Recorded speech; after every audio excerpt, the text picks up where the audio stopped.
Mummy, मैं कह रहा हूँ ना, मैं वर्षा से ही शादी करूँगा, अन्यथा मैं ज़िंदगी भर कुंवारा रह जाऊँगा और यह मेरा अंतिम निर्णय है। अब इस विषय पर मैं आपसे आगे बहस नहीं करूँगा। तभी हेमंत की मम्मी सरोज जी ने कहा, बेटा तू समझता क्यों नहीं है? हमने तेरे सामने वर्षा की जन्म कुंडली पंडित जी को दिखाई थी ना, और उन्होंने वर्षा की कुंडली में मांगलिक दोष बताया है। अब तू बता, सब कुछ पता होते हुए हम तेरी शादी एक मांगलिक लड़की से कैसे होने दें? तू जानता नहीं है कि मांगलिक दोस्त वाले के जीवन साथी की मौत जल्दी हो जाया करती है, इसलिए तुझे मैं समझा रही हूँ, तू भूल जा वर्षा को। सरोज जी ने हेमंत को बहुत समझाया, पर हेमंत का कहना था कि जब मैंने वर्षा से प्यार किया था तब मैंने उसके साथ प्यार करते हुए जन्म कुंडली का मिलान नहीं किया था, और ना ही मैं इन मिलानों को मानता हूँ। इसलिए अब बस मैं शादी करूँगा तो सिर्फ वर्षा से, और यह मेरा आखिरी फैसला है।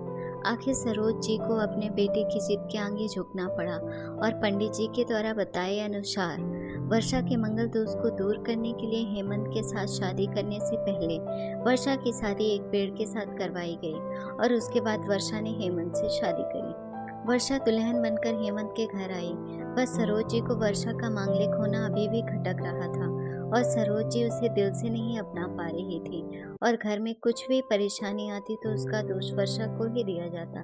लेकिन वर्षा पढ़ी लिखी संस्कारी लड़की थी, और वह अपनी सासू माँ से मिले इन बेवजह आरोपों को अपने दिल से नहीं लगाती थी, और ऐसे ही ससुराल में उसके दिन कट रहे थे।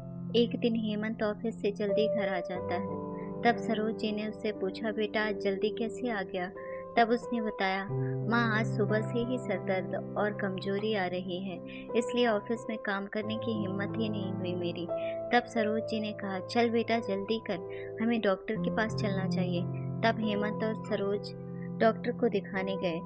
डॉक्टर को दिखाने के बाद मालूम पड़ा कि हेमंत को पीलिया हो गया है, और दोनों जैसे ही घर लौटे सरोज जी ने घर को सिर पर उठा लिया और कहने लगी, जब से यह लड़की हमारे घर में आई है तब से हमारे घर में परेशानी और बीमारियां भी साथ लेकर आई है। इसके कदम ही अशुभ हैं। अब देखो, इसका मांगलिक दोष हमारे बेटे पर भी असर करने लग गया है। कल को अगर मेरे बेटे को कुछ हो गया तो कौन जिम्मेदार होगा? तभी वर्षा ने कहा, मम्मी जी प्लीज, और कितना नीचा दिखाएंगे मुझे? आज तक मैं चुप रही क्योंकि पापा ने यही सिखाया था कि बड़ों के आगे ससुराल में जवाब मत देना, पर आज तो आपने हद ही कर दी है। अगर मैं आज नहीं बोली तो जिंदगी भर खुद को माफ नहीं कर पाऊंगी।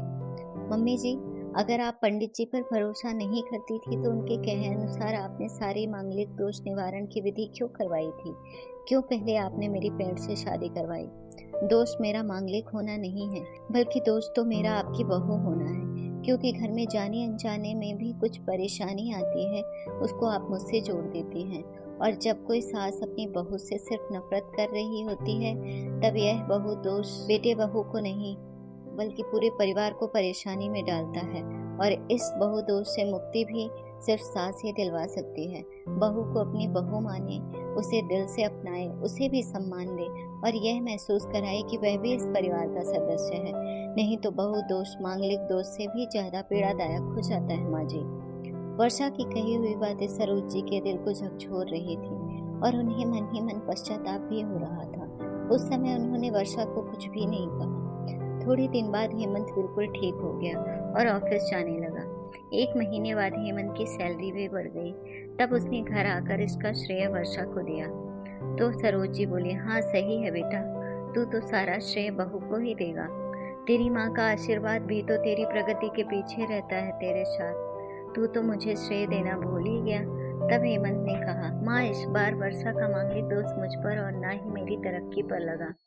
और माँ, जब हम बुरी परेशानियों का श्रेय वर्षा को देते हैं तो अच्छे कामों का श्रेय भी तो वर्षा को ही देना चाहिए। तो इसलिए आज का सारा श्रेय वर्षा को जाता है, हेमंत ने हंसते हुए कहा। तब वर्षा बोली, हेमंत तो क्या तुम भी मुझे ऐसा समझते हो?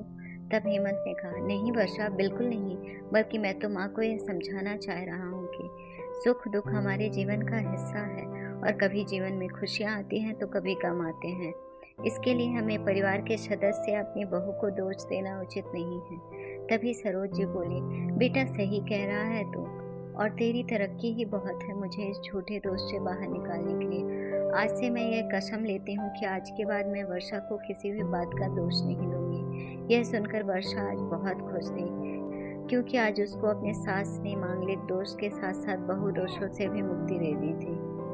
अगर आपको हमारी स्टोरी अच्छी लगी हो तो अपने दोस्तों के साथ भी शेयर कीजिए और कमेंट में ज़रूर बताइए कि कैसी लगी ये कहानी। और हाँ, चैनल को सब्सक्राइब करना ना भूलें।